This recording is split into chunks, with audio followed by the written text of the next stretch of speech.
Welcome here to F1 2018. Welcome, subscribe to the channel if you're new. Actually, I am wrong. It's round number 12. So I'll have to edit that later. But yeah, welcome for hopefully a quite exciting round. The last few rounds have been quite exciting. In our last round, we'll have a look. I'm pretty sure we scored like 7 or 8 points, something along that lines. You know, in the championship. So this is round number 12, the Hungarian Grand Prix.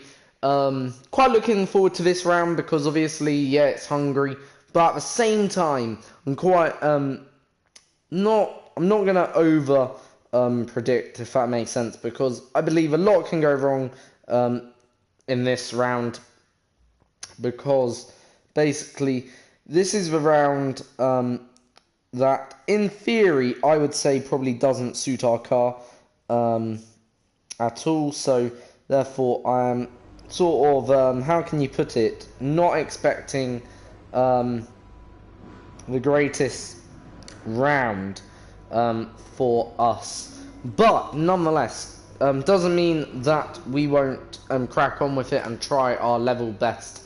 I think, overall, as a circuit, I do like this circuit. If we can come in a decent finishing position, then that would be great. Maybe, based on maybe where our car's been at this season, I think 12th or 13th, that would be a very, very good finishing position. And maybe if we can pick up a point, that is, you know, just something fabulous. But, you know, I don't expect this weekend to be a great weekend for us, based that the car is not that great around these types of tracks. So just gonna now get on with some track practice programs. My voice is feeling a lot better, to let you guys know, and everything in my body's feeling a lot better, if that makes sense. Because yeah, when you have a common cold, it can be quite nasty. But yeah, anyway, on with then the practice then here.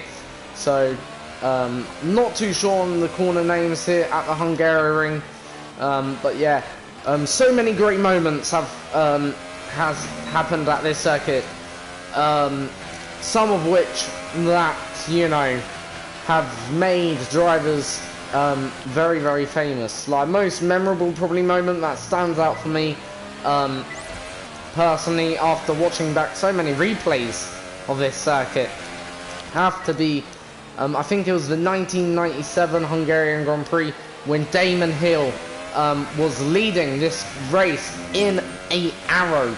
It was fabulous to watch. It was the only race that Arrow team led in, you know, Arrow's history. But what a race to lead. But with a few laps to go, this part on his car sort of let him down. Apparently, I heard a rumour that the part only cost 50p in today's money, which is quite, it's quite funny how something that little of value, 50p, let him down on the day. And it just shows something than 50p is not actually necessarily cheap, if you know what I mean, because obviously, yeah, it may be little value and still in today's money, but when you think of it, it's cost him a race win, it cost Arrows a race win, and who knows, if he won that one race, maybe Arrows could have gone on to win multiple titles, just like Red Bull have done, just like Mercedes did, and all the rest. I don't think it would have changed anything personally, but you just never know. Anyway, so first lap, bit scruffy as we head back down into turn 1. Then I'm not too keen on the circuit overall, but it ain't a bad circuit. I like the flow. If you can get into a rhythm around here, it's a very, very good circuit. If you can't, it can be a nightmare to drive. Still, anyway, up the hill then, and it's quite a long hill. Then still climbing, got on that white curb, and that's obviously put us into a spin. just going to use flash power. Obviously, it's only free practice, so it doesn't make any difference to how our weekend gone. Third time lucky then, shall we say. Or second time, technically. Right.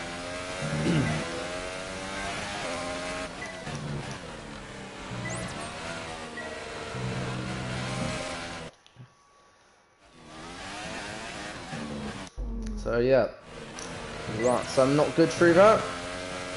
What's going on today?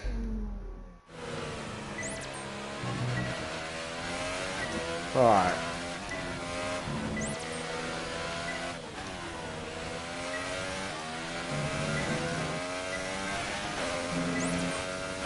Flat out through then this corner there, a little bit of lift actually.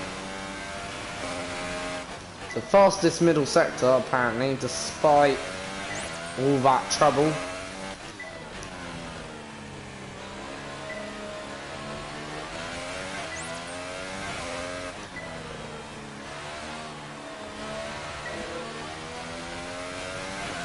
Now the final corner. Let's see where that goes. Bit shit. How can I put it? Right, yeah, anyway, into the next part then of the weekend. Doing just race strategy. Hopefully that'll be okay on the softer tyre anyway. And yeah.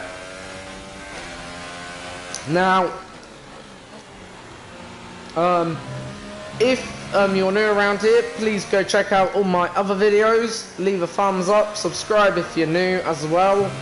May I just say, also another thing in addition to that, could everyone please also check out my new video, my F1 2019 prediction video.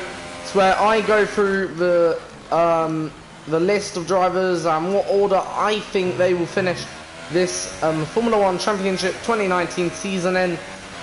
So yeah, go check out that. Soon I'll be bringing out a teams championship. That will mean basically I'll bring out a championship. Basically, I'll predict my teams championship. Now I do have some breaking news to tell you, guys. Maurizio Arrivabene is rumored to have left Ferrari or to be replaced by Matteo Bonito or something along that lines, the Ferrari technical director. In a way, I'm sad to see Arrivabene go, because obviously Arrivabene's been there since Ferrari's Sebastian Vettel joined in 2015. So yeah, it's sort of like the end of a era almost. But at the same time, Matteo or Mattia, should I say, Benito, has, how can I put it, Mattia's been like a figure at Ferrari also for so many years, like, so Mattia's had a lot of experience working with Arrivabene, and yeah, Mattia, you know, I'm pretty sure will do a good job. He's done the best job, like, he is credited for the Ferrari engine, this Ferrari engine. You know, he's done a fabulous job as technical director in his 2-year reign as technical director. So if he is to get the job as Ferrari team principal, head man at the track, then yeah, I don't doubt his ability, you know, to deliver, because, you know, he's worked under Sergio Mascheroni, you know, he's got that Ferrari knowledge of how Ferrari works, which is always what you want. And yeah, I will bring an update about that when it comes out, because yeah, you know, it's breaking news, you know, and yeah, it's something in a way that means so much, and could be valuable in a way for the championship, because you know, how will this affect Ferrari's ability going into 2019? going into 2019. Will it affect them in any shape or form? Will it affect Vettel? Will it affect Charles Leclerc? Will it affect the team orders? You know, that is questions we've got to ask ourselves. You know, because Maurizio, in a way, I'm not saying Maurizio persuaded Vettel to come to Ferrari, probably not.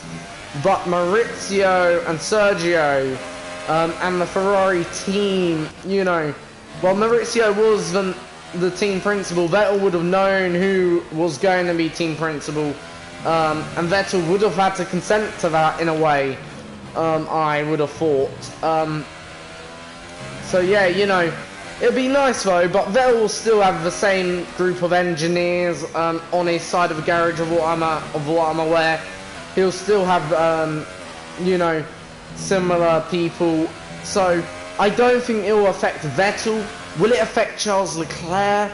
Maybe, because obviously when you have new management, they might want to play a bit more of a safe game, and they might try and tell Charles Leclerc not to get in Vettel's way.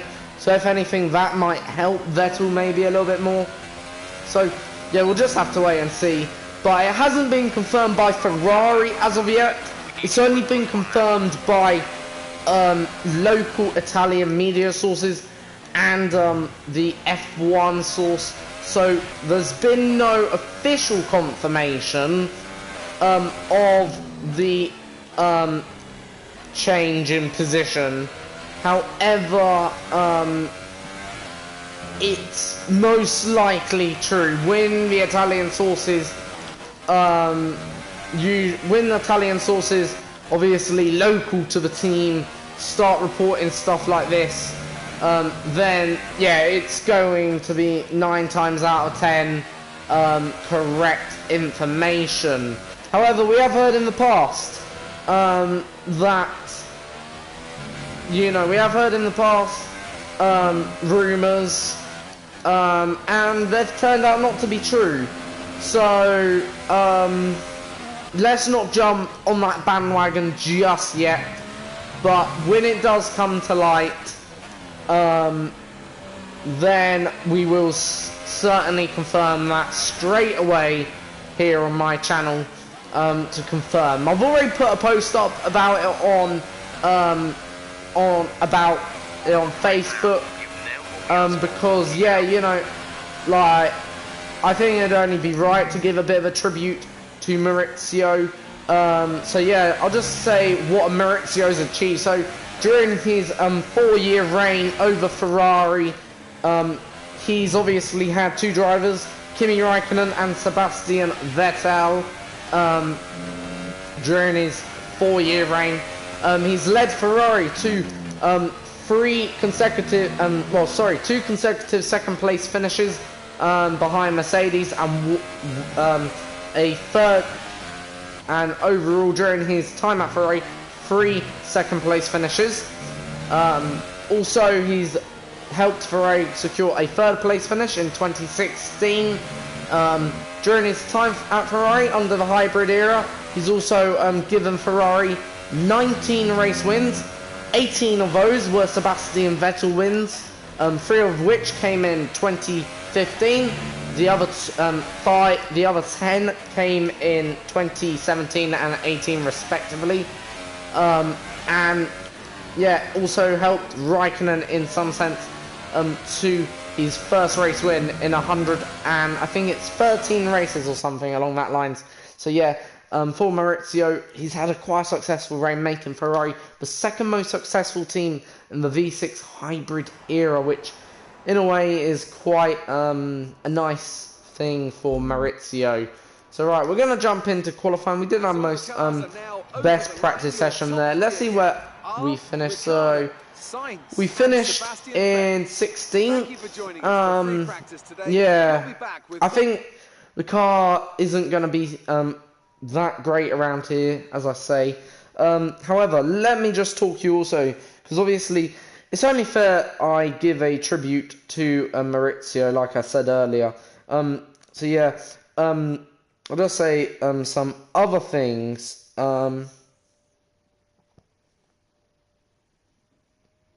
Okay, that's cool. Right. Just give now a little bit more detail on this situation. So yeah, Maurizio took over in 2014, just to let you know, and he was appointed, obviously, the Ferrari technical chief, or technical chief, team principal, sorry, in replacement of Marco Matteschi, who obviously took over from Stefano, you know, after Stefano had about 5 or 6 years at the team, as team principal. As I said, you know, Ferrari, he's made Ferrari technically the second most successful team in the V6 hybrid era, because Red Bull's only had what? They've had 3 wins in 2014. They didn't have a win anything in that year. 2 wins in 2016. I think they had 2 wins in 2017. And I think they've had 4 wins in 2018. So yeah, Ferrari are the second most successful team, ahead of Red Bull, but behind Mercedes. And yeah, also, so on the new boss, on the new team principal, Benito, he's been technical director of Ferrari since the 27th of July 2016. Benito's been at Ferrari since 1997. Joined the race team, so that's the actual Scuderia Ferrari team, in 2003.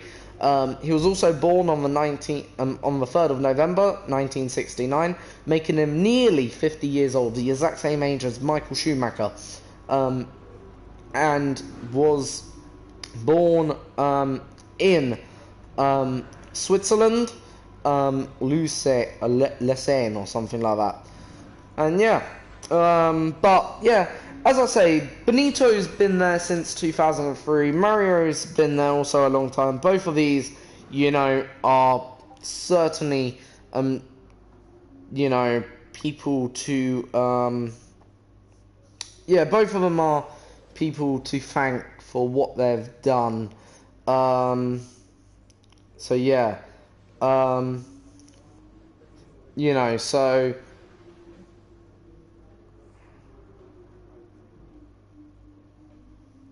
as I say, you know, as I say, you know, then, as I say, Maurizio is, you know, obviously been great for Ferrari, and I'm thankful of him being there for Ferrari, but at the same time, you know, I'm hopeful that Benito, you know, race fans, and here we are again for qualifying I am grateful that, we'll find out soon. I'm grateful that Benito is going to be the new Ferrari team principal, if confirmed, hopefully, which will be soon. Like, as I say, Scuderia Ferrari, so far, I'll just actually tell you, like, because obviously, it's all the main media outlets, oh wait, maybe Ferrari announcement.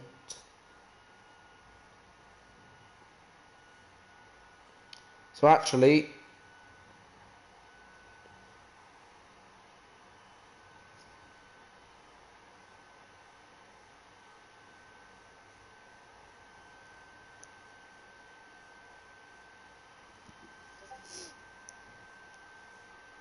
so yes, I can confirm actually, because it's on now the Scuderia Ferrari's official homepage actually. So this must have been only posted, let me just check how long, 4 minutes ago. So right, here it is. I'll just read the article out for you. So after 4 years of unwavering commitment and dedication, Maurizio Arrivabene is leaving the team. The decision was taken together with the company's top management after a lengthy discussion related to Maurizio's long-term personal interests as well as those of the team itself. Ferrari would like to thank Maurizio for its valuable contribution to the team, increasing competitiveness over the past few years, and wish him the best for his future endeavours. With immediate effect, Mattia Benito will take over as Scuderia's Ferrari's team principal. All technical areas will continue to report directly to Mattia. So yes, I can confirm now, and I will confirm now, Mattia Benito is the official 2019 Formula One team principal for the near future and for however long more. So it is now confirmed, you know, that obviously the announcement is made. So yeah, and many congrats to Mattia Benito on taking over Ferrari, but many condolences I send to Maurizio. But anyway, on with this video once more, because this is what you're all here for mainly. So yeah, yeah, it's a mixture of emotions, as I say. But anyway, on with this video. So what can we do? I would say P10 is the maximum we're going to get out of the car. Anything else is a miracle. So let's go. So behind Valtteri Bottas here in the Mercedes.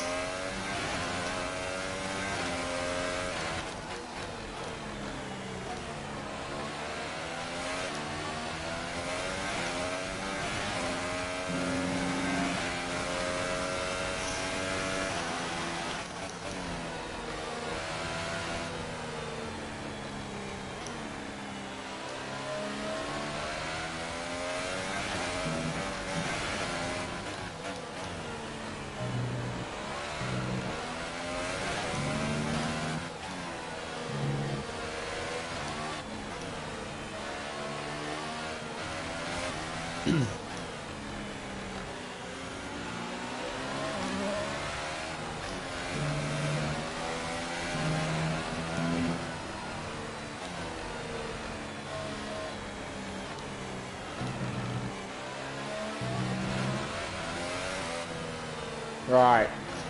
Anyway, so sorry for going a bit quiet there. Just, you know, concentrating, getting the tyre life up to ready.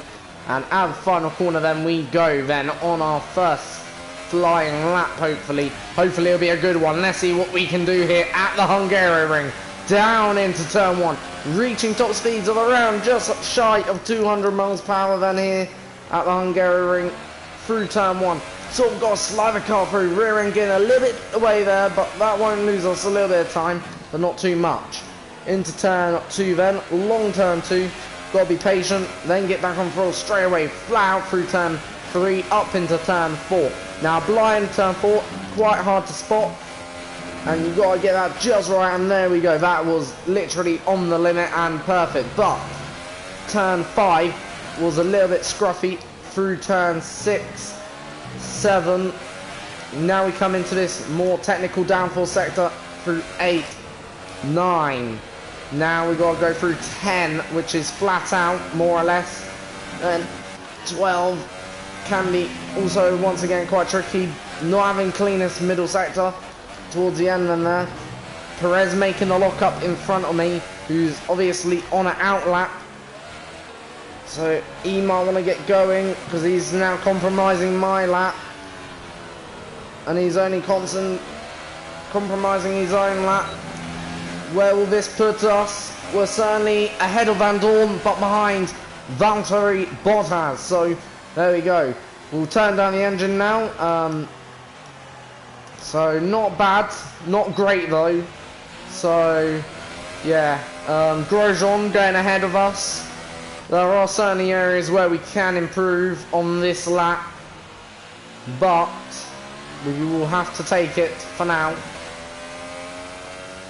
So 118.2. If we can get into the 117s, that'd be great. So we've got quite a bit of space to the next car, who's also on an in lap, I would presume, because that's Roman Grosjean. There's only 1 lap of fuel remaining.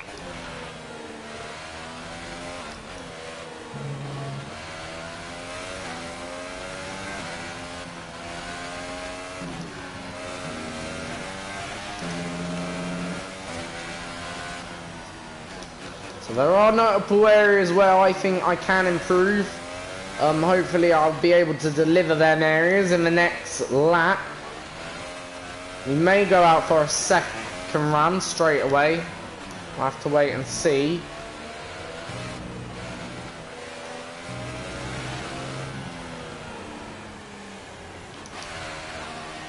So our engine's getting quite worn now, in all honesty.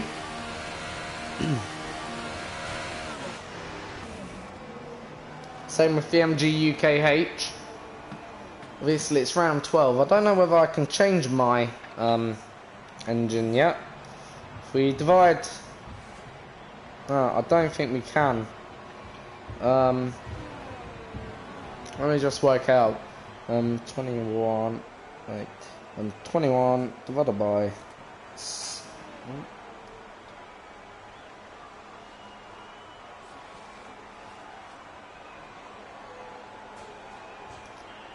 Three.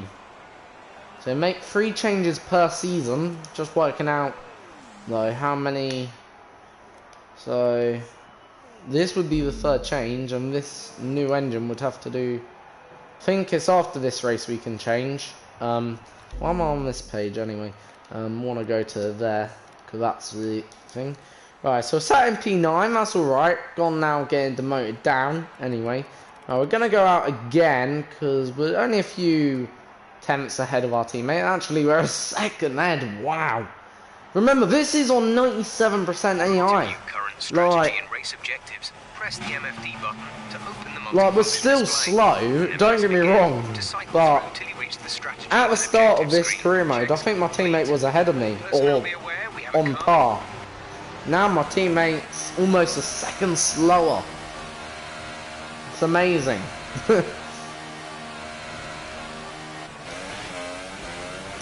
Right, anyway, coming out and then for the second of our flying laps. Gonna turn the engine back into maximum attack. Also turn up the hot lap, or actually turn that down to conserve. So, gonna go for one more lap here. So this is sort of like, how can you put it? It ain't an all-out lap. It's sort of to see, well, it is and it isn't. Like, obviously, well, it's a very odd lap. It's just to see if we can better ourselves, but without crashing or making less mistakes. And then the last lap is an all-out, give it all we've got lap, if you know what I mean, in the car. So yeah, this is sort of like, you know, that's all this lap is. It's seeing how we can better ourselves if possible before going for an all-out maximum no holding back lap. So anyway, we're gonna turn up the ERS deployment now, and out of the final corner we will come and maximum now attack sort of thing across the line. Here we go. So we're already up on our delta, which is good. Only small improvement, but improvement's an improvement. Through turn 1, and yeah, we are up then quite solidly and respectably. Through turn 2.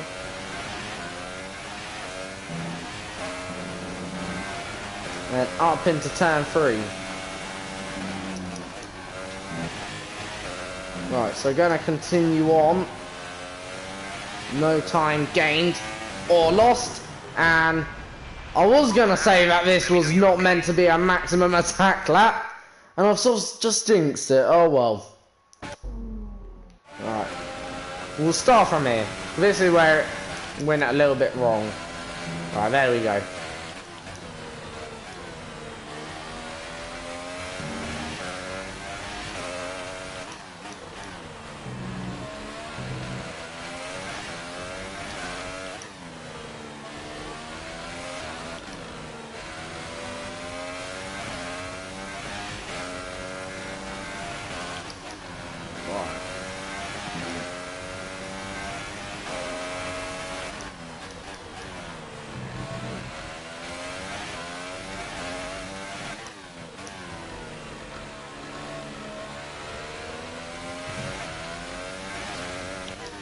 Final corner. It's only going to be a small improvement. So yeah, we did a much better middle sector, I will say that. One mistake. We won't be too harsh on ourselves. Getting our way for Lewis Hamilton there. Sorry, Valtteri Bottas. No.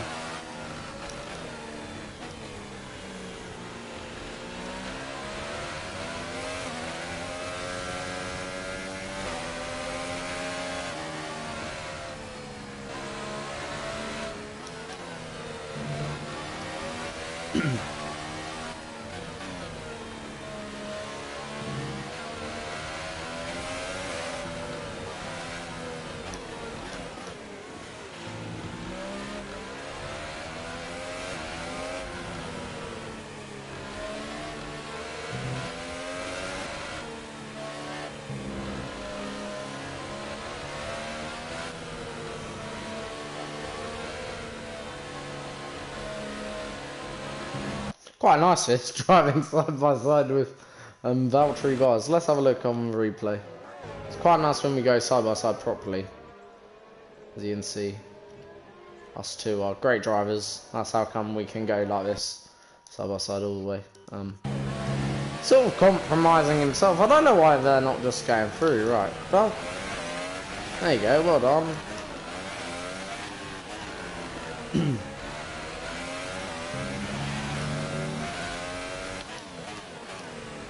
They need to sort out that Codemasters for next year.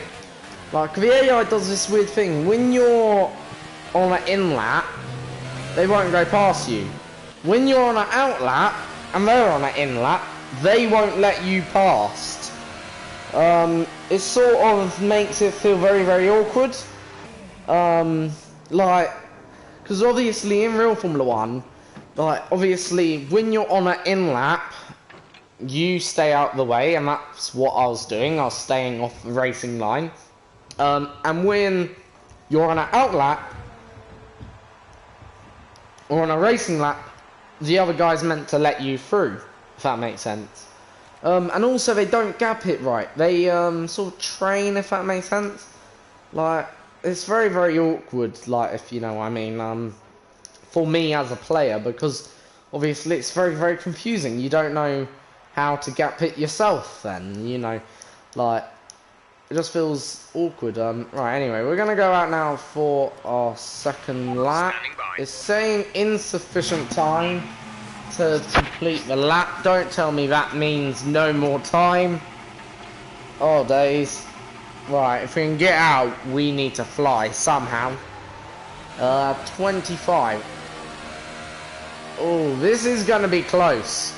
Right, so technically, I'm gonna have to cut a corner off. How long does it take to complete the first sector? I need to work that out. Because right now, it's taken us 20 seconds to get down to this corner here. Just working it out, whether or not we have time. How long? Now that's taken us 30 seconds. How long is that first sector? Because if that first sector is 30 seconds, that first sector is 26. So 26 seconds. We need gain 6 seconds.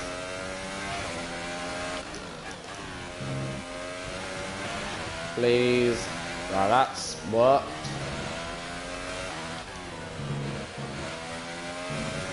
I don't think we're gonna do it.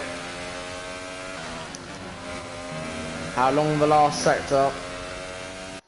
Right, let's see how long that last sector, because we're very much on the edge right now. 21 seconds. Ooh, it's close. It's gonna be very, very close.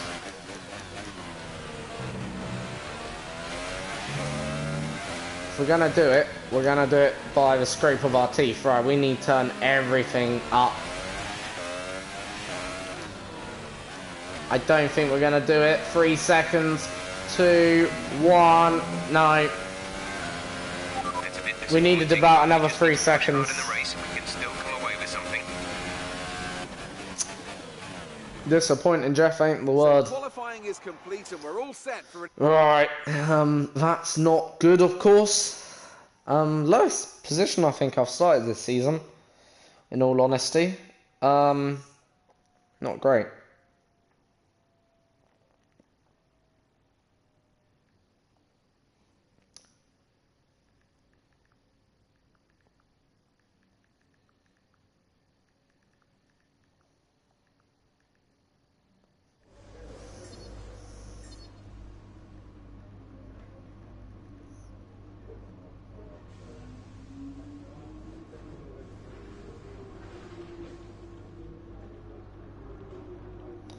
Alright, so 16th, not the greatest qualifying in all honesty, but we can't be too down beat, because right, we've had an amazing run of races and we've had, you know, amazing run of races, so yeah, we can't be too disappointed. Right, we're going to change 1 or 2 parts. We're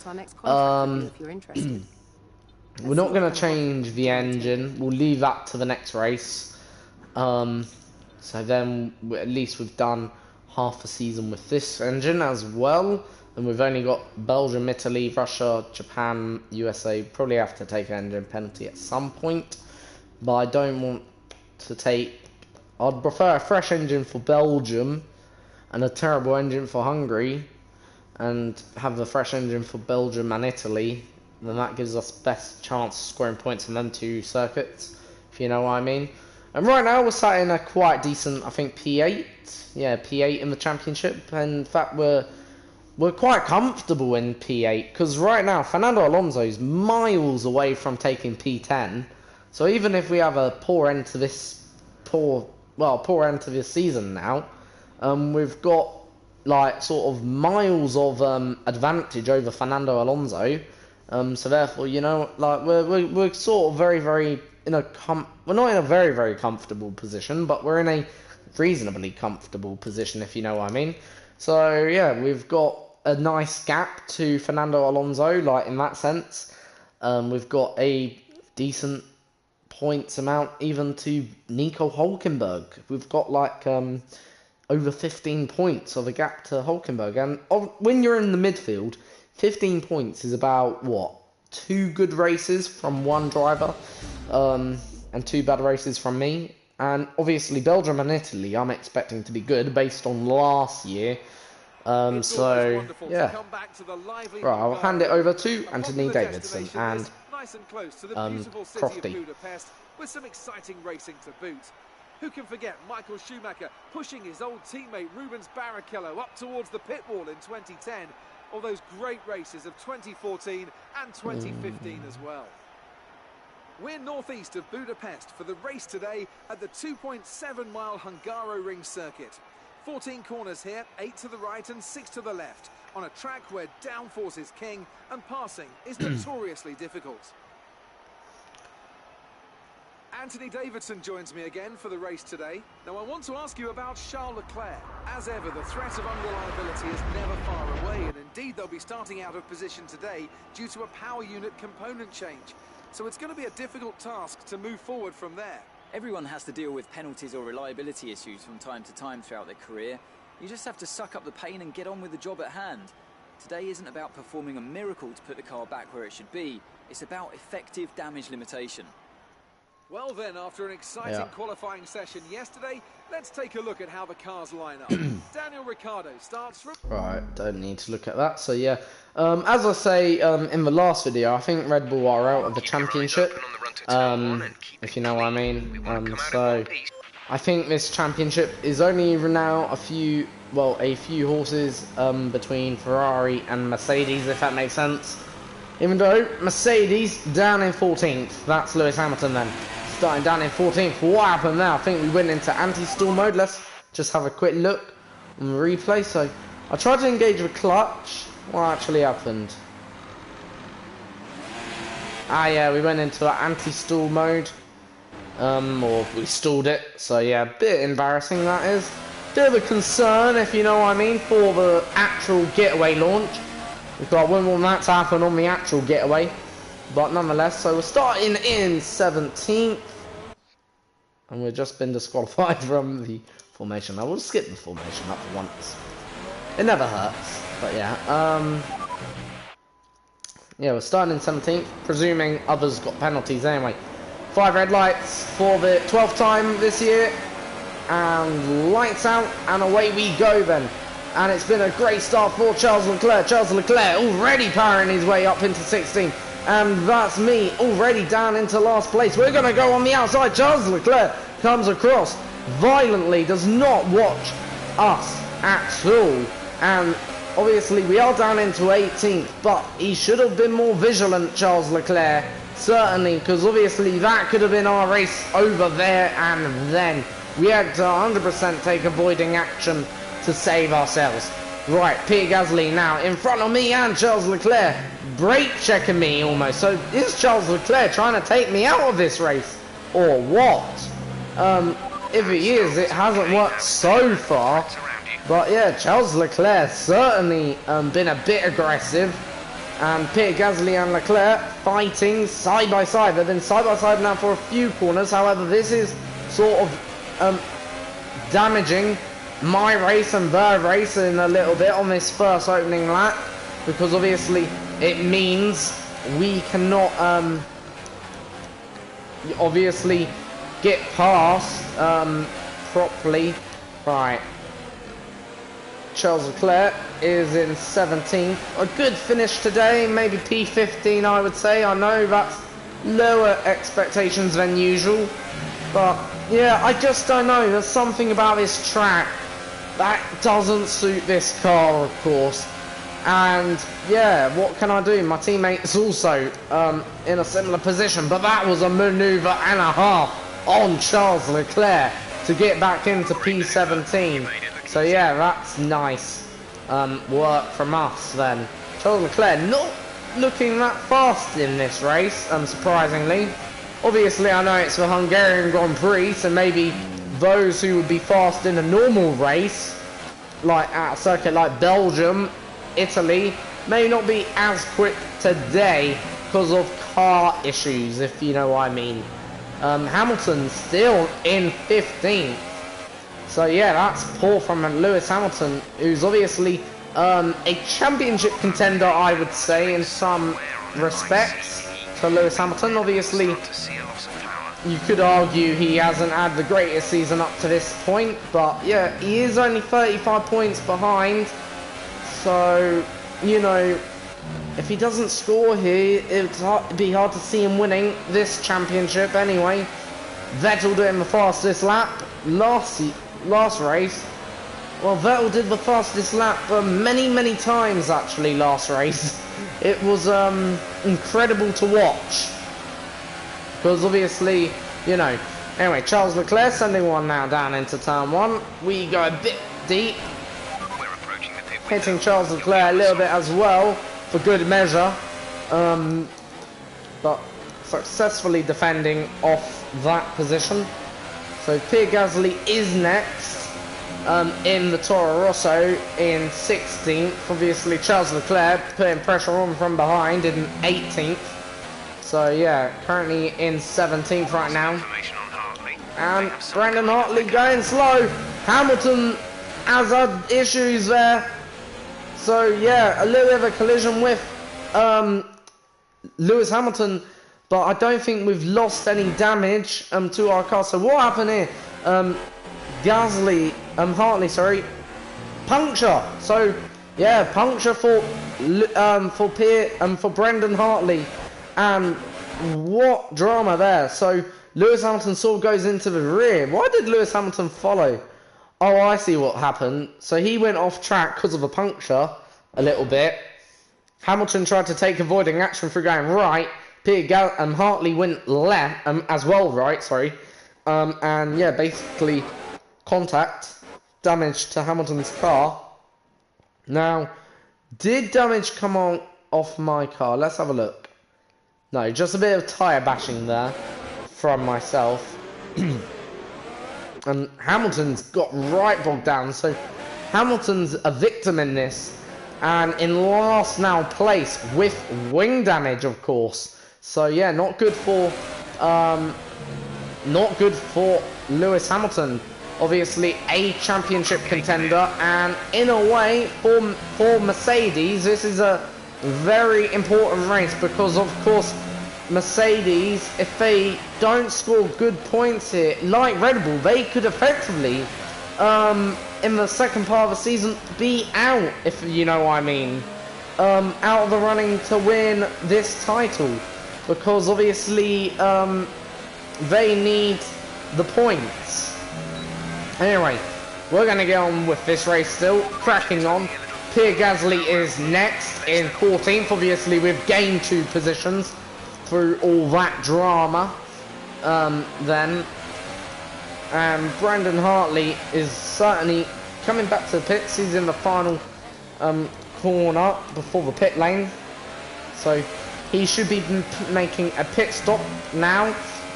What time will he go on? That's interesting, but he's got a lot of time to make up if he wants not to finish last. I think that's going to be near on impossible. Right, a little bit of slide out of that turn, going up into turn 5, 6, into 7, and a very big slide there. Very big slide. Getting caught out then there. So yeah,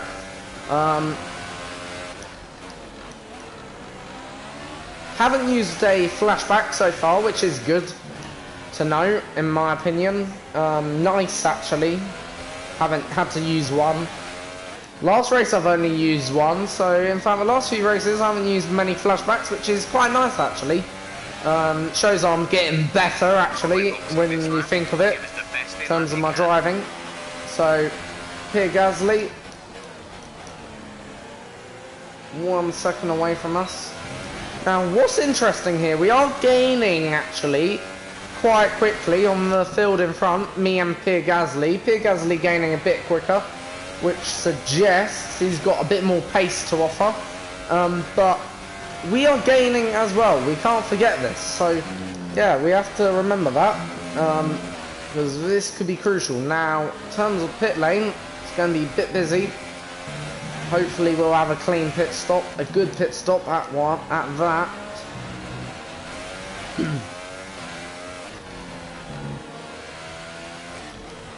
Right. So having a good race so far. Still a long way to go, so anything can happen. Points are still in the realms of possibility. I think we now have to also up our expectation based on that. I'd say 14th we should be aiming for now. Based on that, so some cars staying out, some cars coming in. We're also coming in.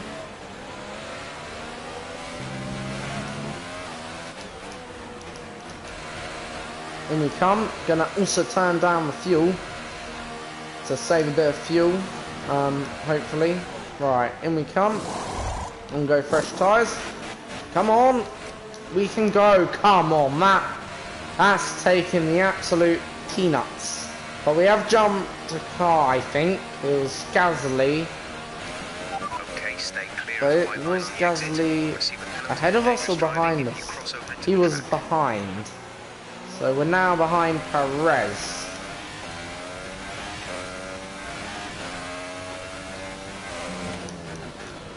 Right. So gonna take a little bit of time to get these tyres up to temperature, because obviously they're new, but once they're up to temperature should be fine.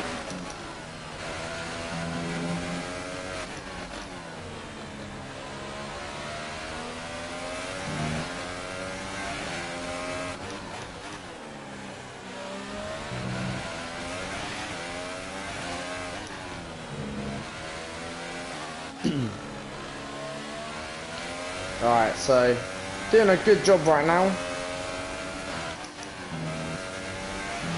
We're in 16th, so we'll probably inherit 14th. Sergey in the pits. Losing the front end a little bit.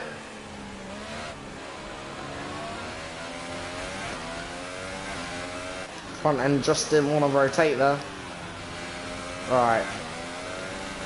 Rear end slightly getting away. Right. How are we going to do? Let's have a look. Are we going to come out ahead of our teammate? Yes, we are. But Pierre Gasly coming past. Pierre Gasly hitting us. And there we go. Pierre Gasly sort of didn't turn in there. So we are going to use a flashback because of that. Because as you can see, I'm on the inside. And Pierre Gasly did not even make an attempt to turn in. And that's obviously going to compromise me. So we're going to utilize a flashback from here. And Pierre Gasly just taking forever to turn in. That's taking the piss a little bit, realistically. Sorry for my language, but yeah, it is. Like, I'm not going to deny what that is doing. Like, because at the same time, yeah, okay, we are racing. He can dictate the line, but not been funny. Taking a bit of the peanuts, you know, not turning in, like, it's a bit of a piss take, that is. So for that, I'm gonna do a similar thing to him down the next straight.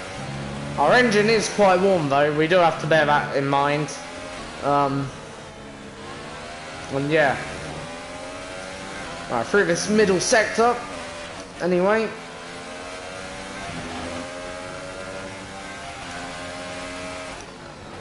I am, just let you know, any comments, I will read them out at the end of a race, after this. Right, hopefully we can have a good exit. Bit shit out of that, sorry to say. Right.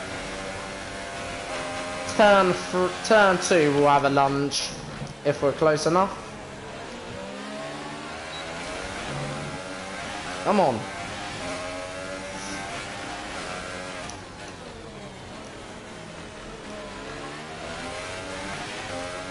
Right, I feel good through here.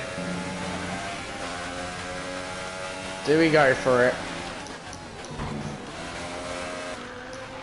Be careful with the front wing. You've taken some... Are you alright? Engine off. Engine off.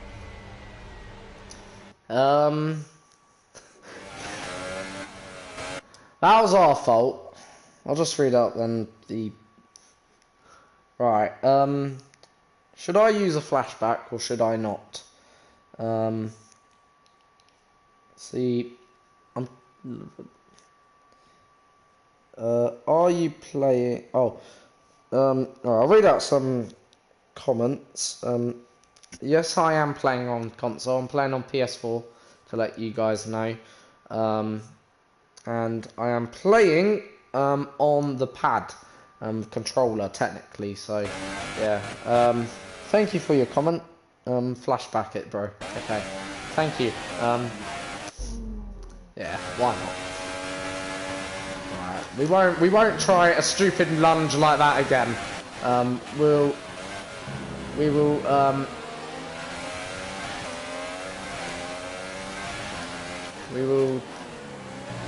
try and find a different way past, shall we?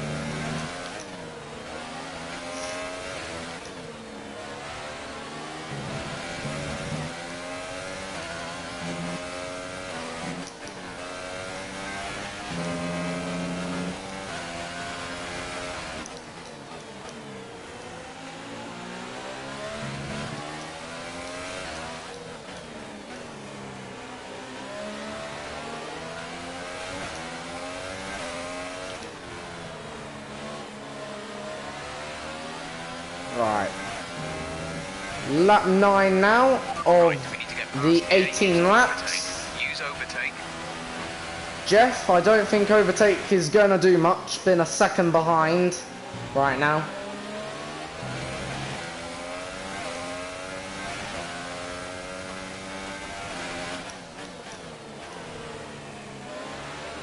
Right now, Sergei Sorokin, my teammate, is having a very good race in P15, only a few seconds behind me, which is nice to see.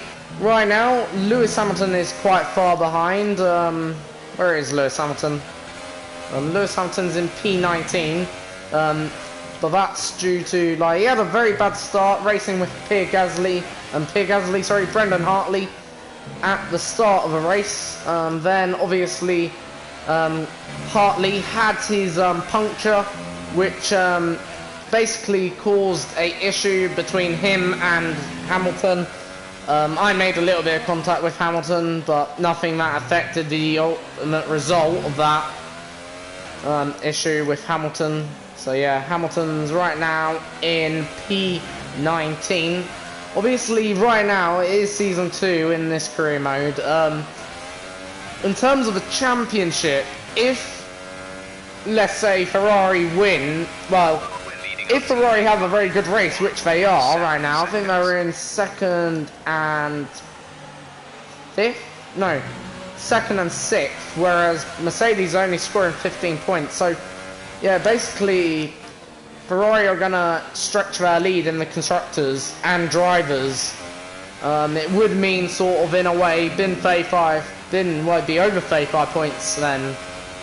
Maybe something around the mark of... be almost about Vettel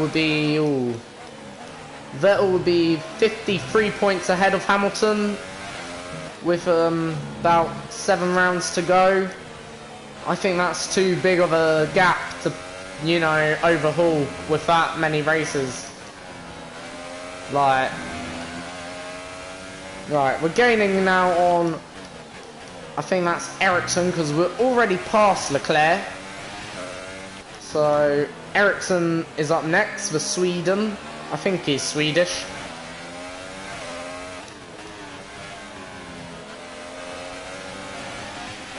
Battery charge is high. Let's increase ERS deployment to Right, let's have a good battle then with Ericsson, Gasly. But Gasly, is he going for a move? I think so. Ericsson's going to hang him out to dry. Ericsson's still there. Gasly is still there. Gasly will have the inside line on Marcus Ericsson. Ericsson's now having the inside line. What a battle this is between them two. But we're gaining. And ultimately, Ericsson's won. We can gain a position here, if possible. Not gonna take any risks, because they're driving like nutters, these two. Whoa. He broke way early. Gasly did there. And so did Ericsson.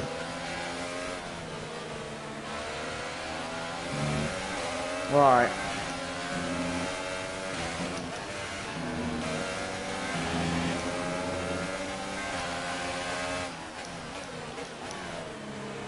Let's see what we can do.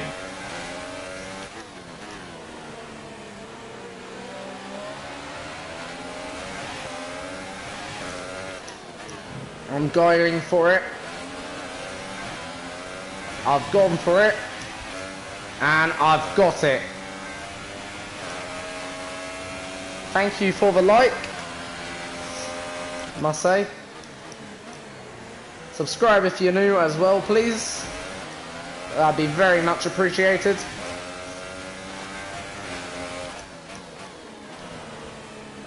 And hit that bell icon. That will notify you every time I go live or upload a new video, you know, on my channel. Right, next up is Marcus Ericsson. Let's try and breeze past Ericsson, the Swede from Sweden. In the, I think he's in a Swedish car as well, in that Alfa Romeo Sauber. Pretty sure Sauber are based in Sweden, or they're based in Switzerland, one of the two.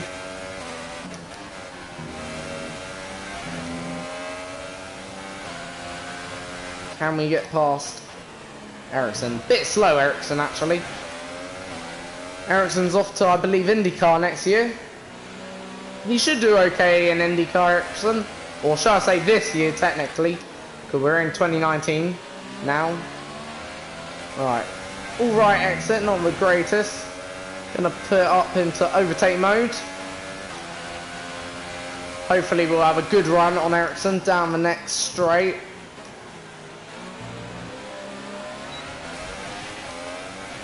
Not quite getting the exit.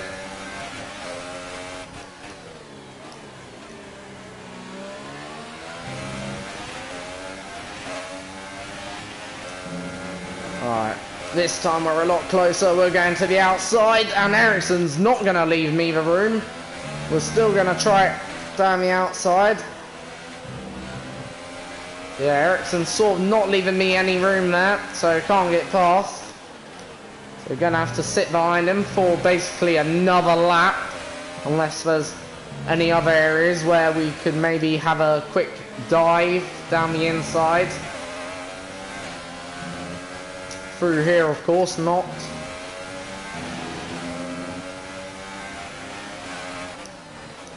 We're going to risk it down there. See, that's another spot you can have a go, but you've got to be more or less already 50% alongside. Alright, going to get the car already into overtake mode this time. And up there, you can have a go sometimes, also into this corner, but yeah, you got to make sure they leave the room, the AI. Behind is 1.5 seconds. It's a tricky circuit, this circuit, overall. We have 5 laps of fuel remaining. Alright.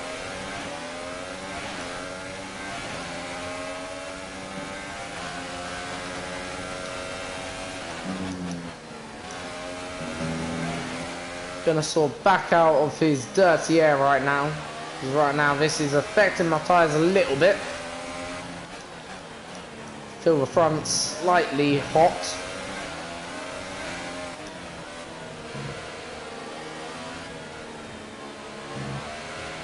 Engine wear is looking significant now. Performance will be affected.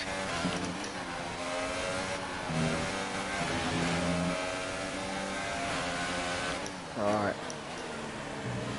Gonna try and close up on the next lap. Right. This time I think I'll have him.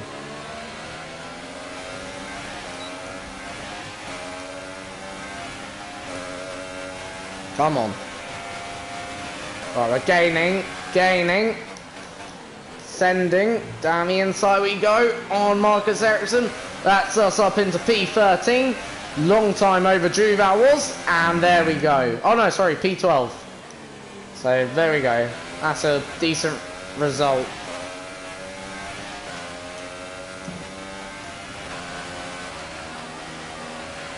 Okay, gap ahead is 4.3 seconds.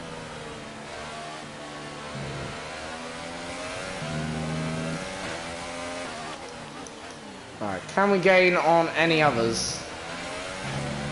And maybe make a ditch dive move down the inside on the last lap of the Grand Prix.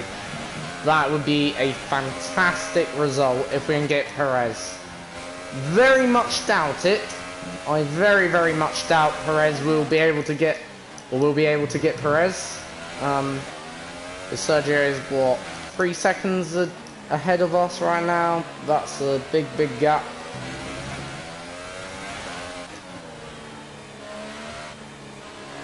And even if we do catch him, it took us what, 3 or 4 laps to get past Ericsson.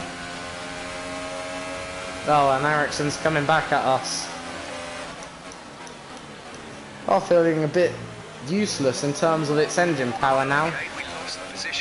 Don't know if we're having a bit of a engine issue, because the engine just feels terrible right now. It feels like it's very slow output in terms of the power. Anyway.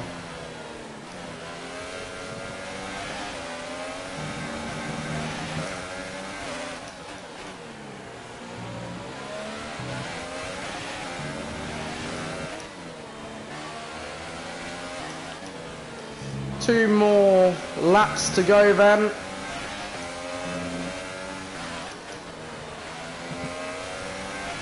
Ericsson's back in front of me.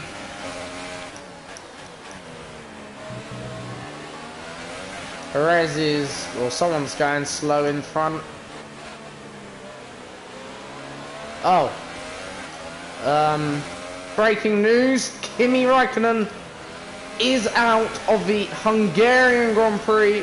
What's happened to Kimi? He's pulled up to the side of the road, down at that turn, and wait 1 minute, is that Vettel?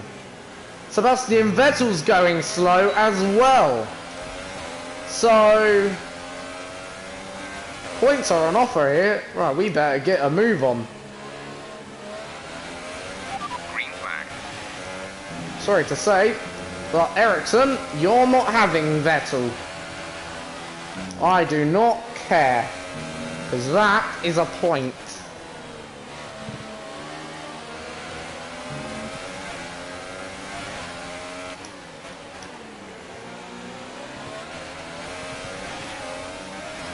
No one saw that. We did not skip the chicane. And anyway, we were sort of forced out wide, so where else are we meant to go?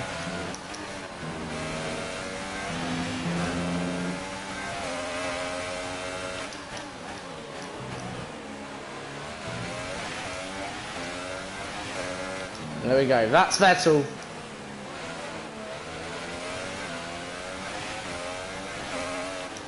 Vettel is in our sights now. Vettel is on the brink of losing This is your final lap. that 10th position. He's only a second away. Now less than a second away. Got to be.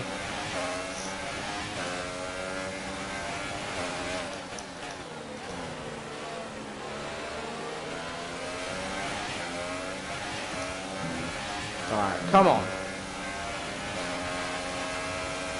So this would be a brilliant result for myself. Obviously, feel sorry for Sebastian. Because obviously Sebastian could have easily got that point. Oh dear, I might have just chucked away that point. The tank is empty. Vettel's going so slow, but we're now driving a bit shit.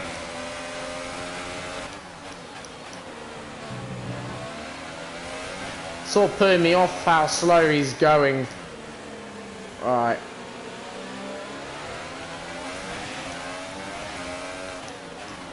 Move out of the way, Vettel. Oh. Oh well. P11. Alright, race over. Take care of the car. Right, I'll answer some questions, now, if you've got any. So, what difficulty am I playing on? I'm playing on 97% AI.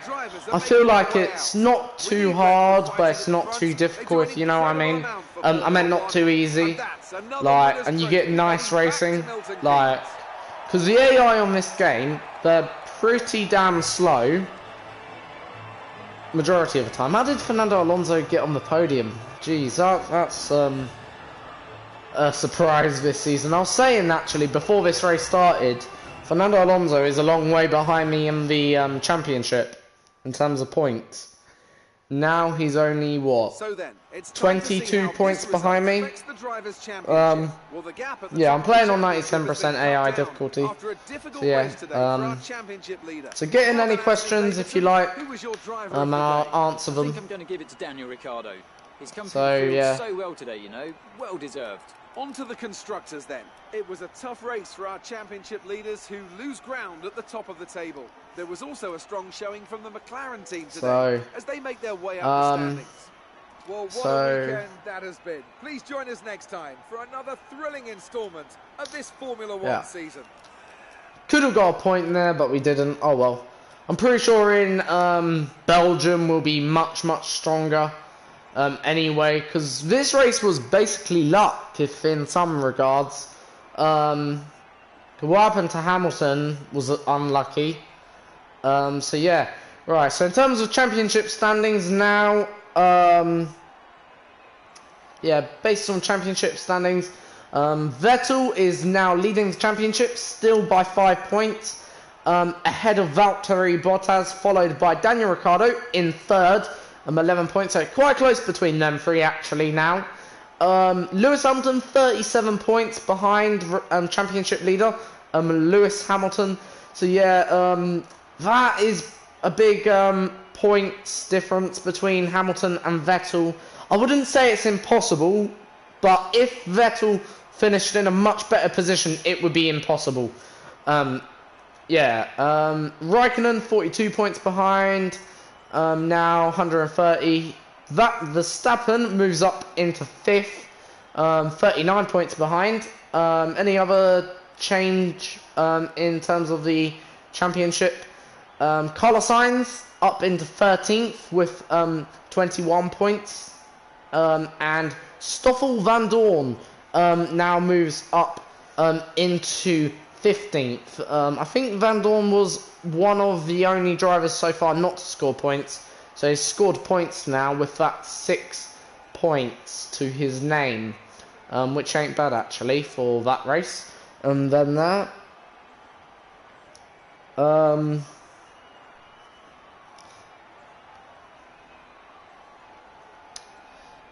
Isn't it better strategy with more laps?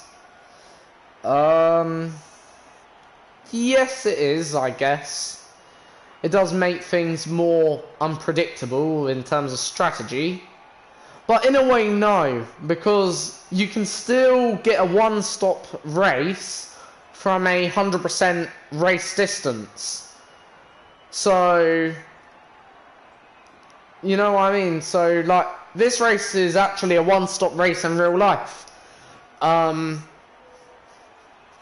Like, in real life, you'd stop around you'd start on the ultras, go to the softs, and you'd probably change your tyres at lap, around probably lap 35, and then you'd do the rest of the race on that one-stop strategy, ain't it? So, you know, it doesn't really make much difference. 50% you can get differing strategies, sometimes, but you can't really get differing strategies, you know. Right. What did she say? You gain a lot of positions during the race. Yeah, I guess so. I'll just probably put the car was nimble and light. It was a breeze.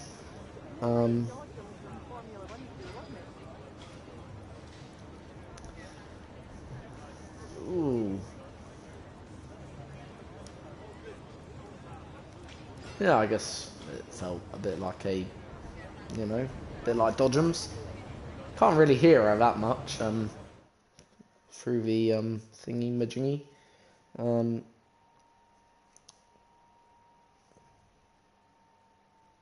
Oh no, I agree that you've got probably more what you call it, chances to overtake. But the thing about playing on 25% race distance is you don't have as many than overtaken chances. So you have to get the job done more or less straight away. So for entertainment, if you know what I mean, it's probably better to play on 25%. For maybe strategy, it's better to play on 50%. And if you just want to be doing some endurance, it's best to play on 100%, because I did a 100% race the other day actually. It was F1 first to last challenge. It was a 1 hour 32-minute video, so go check it out if you'd like. And basically, like, yeah, more or less, like, it was a quite good race. I think I finished P4 or P5 in the end.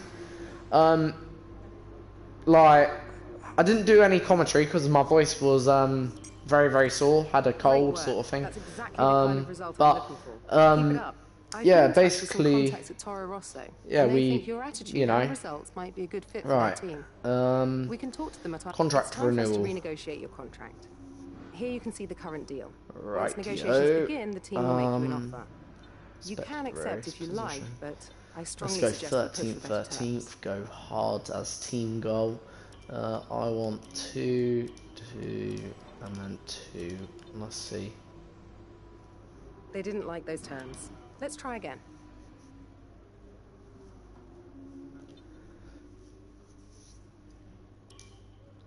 Okay, that's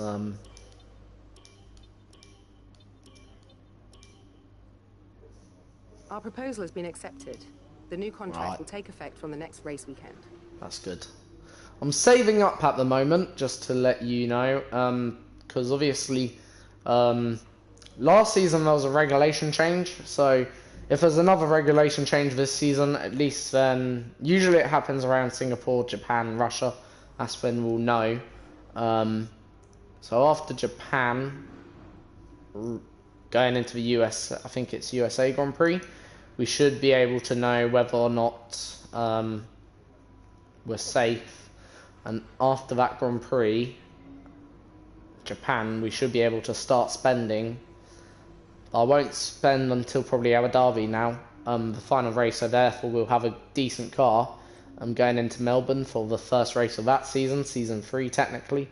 So yeah, we're going to probably have to take an engine penalty at some point in this season, I'm thinking. Because we're on now our third engine, technically, going into the, into Belgium. So, yeah, we're most likely going to have to take an engine penalty. I think we can change gearbox. Yeah, we can. That's good. So we've got a new gearbox as well for next round, because obviously it's 6 races they have to do. Gearboxes in Formula 1, so we've completed all 6 of them races. But yeah, as I was saying, okay, like, the 100% race, okay, is, like, I started from last, okay, and I finished P4 or P6 and P5, it was one of them two, I think it was P4, because I overtook Valtteri Bottas, like, with 3 or 4 laps to go, but, yeah, it was around the Belgium Grand Prix, I was racing as Kimi Raikkonen, and basically, it was only a one-stop race, technically, but I decided to make it a 2-stop for myself, but the AI did a 1-stop. Getting past, of course, majority of the drivers was like a breeze. It was, even getting past both Red Bulls was actually quite easy, actually. Even getting past, I think it was actually by the 11th or by the end, it was certainly by near the end of the first stint, I was actually on Sebastian Vettel's tail, my teammate's tail, by the end of the first stint. So, really, it wasn't really much of a challenge from that point. But obviously, when it got, like, after that, because Vettel was getting delayed in traffic as well, basically, I had to, sort of also slow down in a way, like, and basically I decided going to the 2-stop at the end, around lap, I think it was around lap 30 something, I decided, you know what, I'm going to chuck on a new set of super softs, to try and get the podium, and take away that podium off Sebastian Vettel.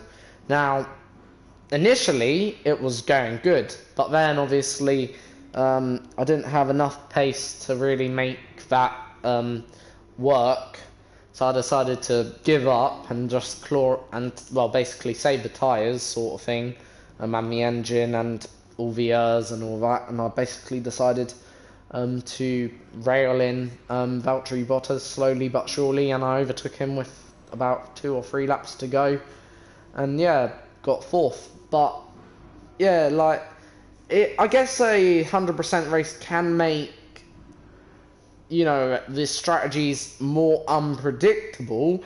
It allows you to be a more expressive, if you know what I mean. Like, but it's really the tyres, if you know what I mean, that are the problem. It isn't actually the strategy, it's the tyres. Because actually, you know what, I'd love to do more 100% races, but because they're so boring, like, because it's a one-stop race, no matter what, like, it just makes life very, very boring. Like, in all honesty, okay, right, this George Russell career mode, I've only been doing it because actually I like George Russell, out of all the new British drivers on the grid, and I think, it's nice to do a fantasy career mode, if you know what I mean, like, because obviously everyone knows I'm not George Russell, but I think, if I was to do or show you my actual career mode, that I usually do 100% races, you'd probably find it a bit boring in all honesty, because most of the time I'm racing at the front of a grid. Most of the time it's a one-stop strategy. So therefore, a two-stop race is near enough never. So therefore, it's just really going around in a circle, driving, you know, We've received invitations to new historic it's events. just You'll be able to pointless choose in my whether or not to opinion. participate at the end Um, of this weekend.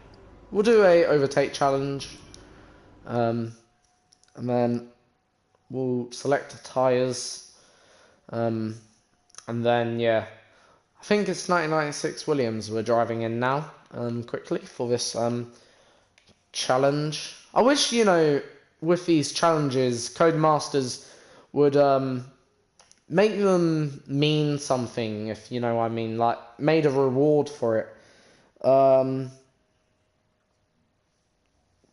Yeah, I do 25% races more, that's a fair comment. I think 25% races are more, it's just more entertaining, like, because it means you have to push more or less 100% of the time, and you can't relax. Like, I haven't had a race where I've actually relaxed with 25% races, whereas with 100%, sometimes there are moments where I could almost relax, and I don't have to worry. Alright, we're actually driving the 1992? What car are we driving? 1992. Good car this, Nigel Mansell's winning car. I think it was Nigel Mansell who won the championship in this car. I love the engine noise for this car. So we've got 14 cars to overtake in the space of 3 minutes.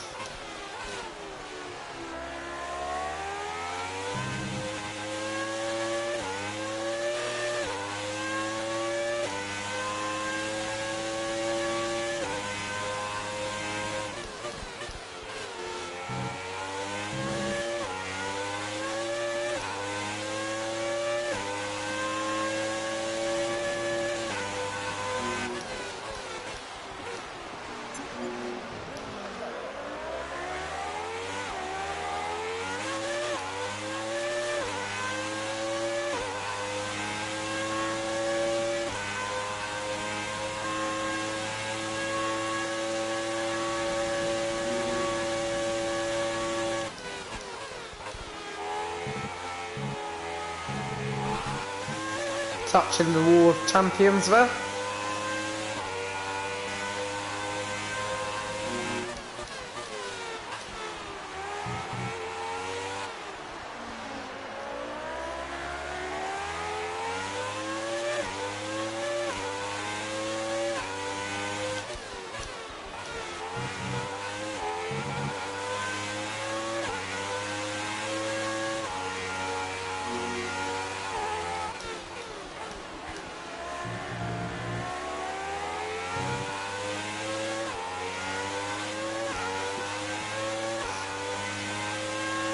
So we've overtaken 6 cars now.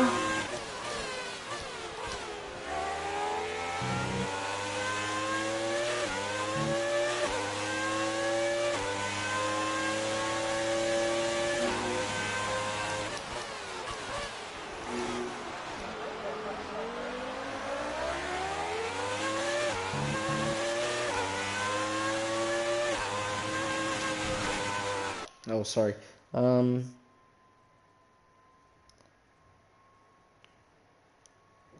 So, well, I'll answer that question quickly. Thank you for enjoying my stream. So yeah, I don't really have a set day for uploading. I try to upload like as regular as I can, if that makes sense. Like tonight I'm not working. I don't really upload on weekends that much unless it's Sunday. Sunday I sometimes upload, if you know what I mean. But yeah, I don't really upload that much as such. But I do upload regular, if you know what I mean. I upload like loads of other videos as well, like that only take 5 minutes to put together. Like for instance, today I've uploaded a Michael Schumacher tribute because it's his 50th birthday. I'll probably be uploading also like a Maurizio Arrivabene tribute at some point in the near future, because obviously if you you know, Maurizio has left Ferrari, or Ferrari's sacked him sort of thing, and he's going to be replaced by Mattia Benito at Ferrari, and Ferrari are my favourite team, so yeah. I mainly upload every day, but usually I upload in the morning, but if obviously I'm off work, I will upload at the night. So yeah, it sort of varies, if you know what I mean, but I try to upload every day to get entertainment out there.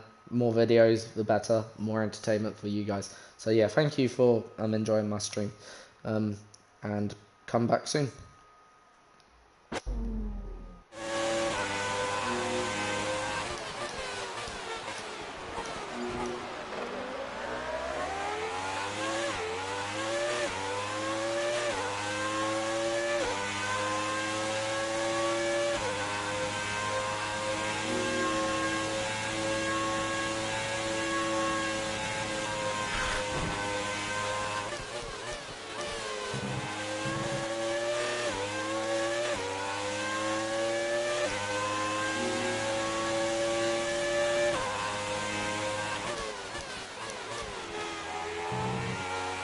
Alright, so I should just do it here with these 14 cars.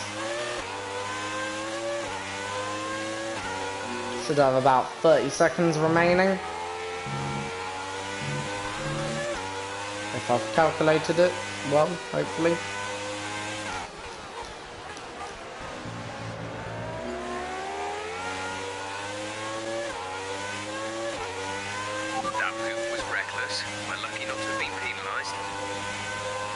Reckless? Don't think you know reckless. That's reckless. There you go.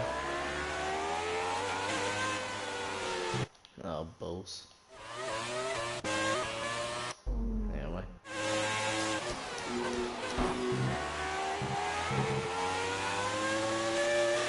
Okay, clear.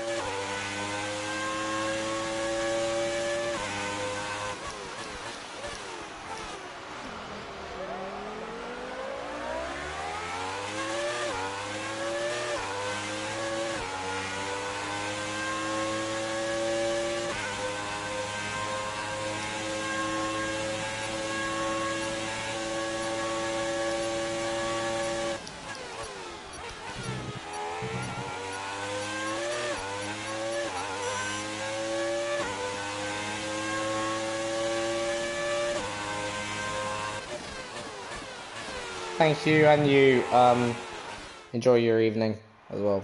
Thanks. Very much appreciated. Means a lot.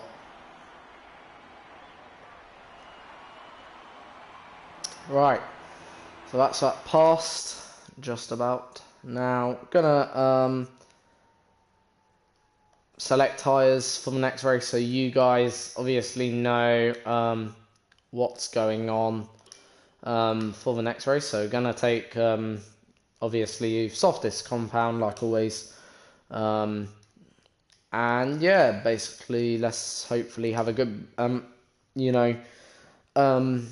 let's hopefully have a very good Belgium Grand Prix, hopefully very soon. I don't know when I'll probably be next uploading, like I said earlier, because obviously work comes first. But yeah, thank you for watching, everyone. Have a good evening. I will be uploading a Maurizio Arrivabene tribute. There may not be points or prizes, but it still helps you look good. Not really. Yeah.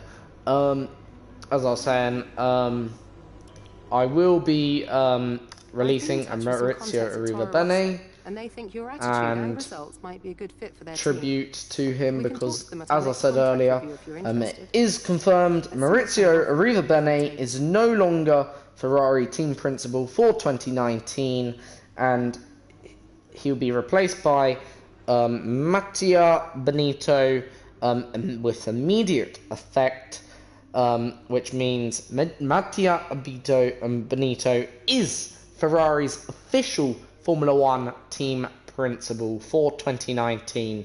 So yeah, sad at the same time, but also happy for Mattia, because obviously it's the end of the era in some sense for Ferrari, because Maurizio's been at Ferrari since 2014 as team principal, and yeah, basically has led them for 5 seasons. And as I'll just say, them stats once more, like I said them earlier on in the video, or in the stream,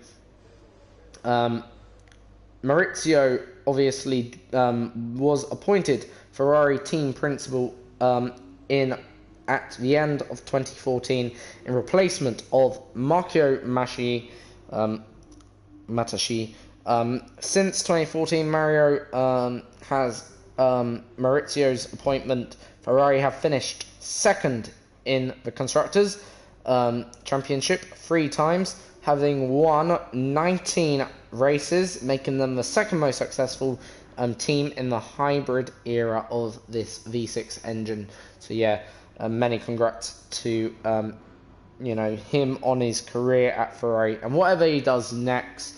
I heard a rumour from someone on YouTube, actually. I know YouTube's maybe not the most reliable source in the world, if you know what I mean, but I heard that Maurizio will be going to Sauber, which I find quite interesting, because obviously Kimi Raikkonen's at Sauber, and I think Maurizio liked Kimi Raikkonen a lot as a driver. So yeah, I find that quite interesting if that is a true rumour. And yeah, as I say, I'm disappointed, but I'm also happy, because obviously, I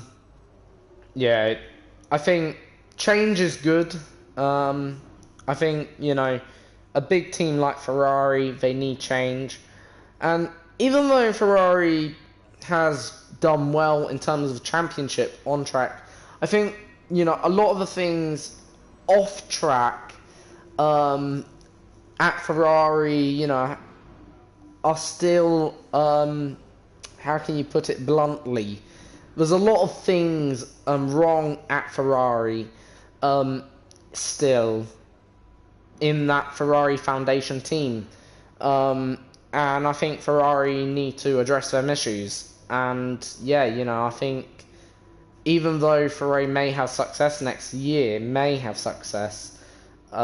are still a long, long way away from that 2000 era. It's a bit like Manchester United. I don't support Manchester United, I support Chelsea, in fact, to let you know. Or I follow Chelsea, should I say. But Man United, what happened under Sir Alex Ferguson, well, let me just explain Ferrari's situation. At the end of the 2000 era, the Schumacher era, obviously, I think you could tell, like, even when Kimi Raikkonen was at the team at that first time, there was sort of divisions growing in Ferrari, and these divisions didn't look healthy, and you could tell that. And obviously, that boiled up into the 2012, 2013, and 2014 season, and it overboiled into the 2014 season. Sergio Mascheroni and Maurizio were called in, of course, to calm things down, and they did, and they've done a good job for quite some time.